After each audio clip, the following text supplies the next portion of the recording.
A do not resuscitate order in a corresponding cardiac event requiring cardiopulmonary resuscitation is a serious issue that you should be very familiar with.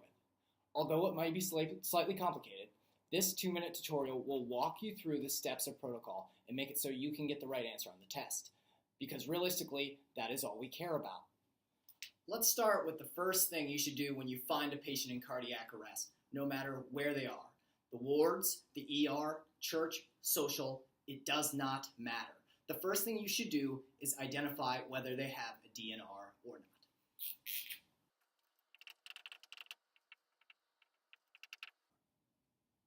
They have a DNR, they don't have a DNR.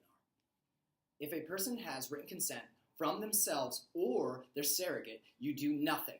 Do not resuscitate. You may find proof of a DNR on a bracelet, necklace, wallet card, etc., depending on the situation and setting. If they are dead and have a DNR, they stay dead. This may seem easy to most, but if you are not the brightest bulb on the tree, Dan Longacre, you may need a better explanation. If you are unable to identify a DNR on a patient, or you know that they do not have one, the first thing you should do is activate the emergency response system. This means, depending on the setting, call 911, find a defibrillator, push the blue button in the patient's room, and try not to get run over by the stampede of people, and most importantly, start CPR. That is one nice color. After a few rounds of starting CPR, there are two outcomes. If this one, bust out the champagne, because they're back, baby. And if this one occurs, it is up to the overseeing physician to identify whether to continue CPR based on the individual case and clinical judgment. At this point, the physician may ask if everyone involved is okay to call an end to the attempt.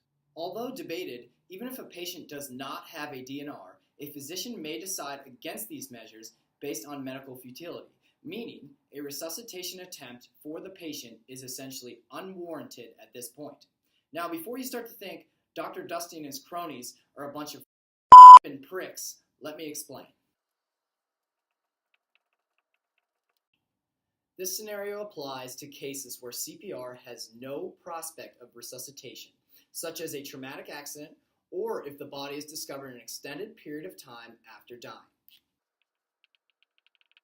And in end-stage disease, such as a patient in a vegetative state with CHF and end-stage renal disease.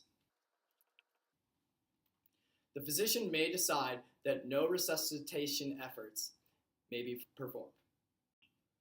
These two scenarios obviously result in this. A sad face with a lush set of hair. Remember, only 17% of patients aged 70 and older who receive CPR while they are in the hospital actually leave the hospital alive. So if you have a test question that asks this, pick 17%. In conclusion, this is bad, this is good, this is bad, and this is bad with good hair. And that is protocol for a DNR in cardiac arrest. I made this video for free, but I don't need your help, because if time is money, then spending these last 9 months with all of you is like winning the lottery.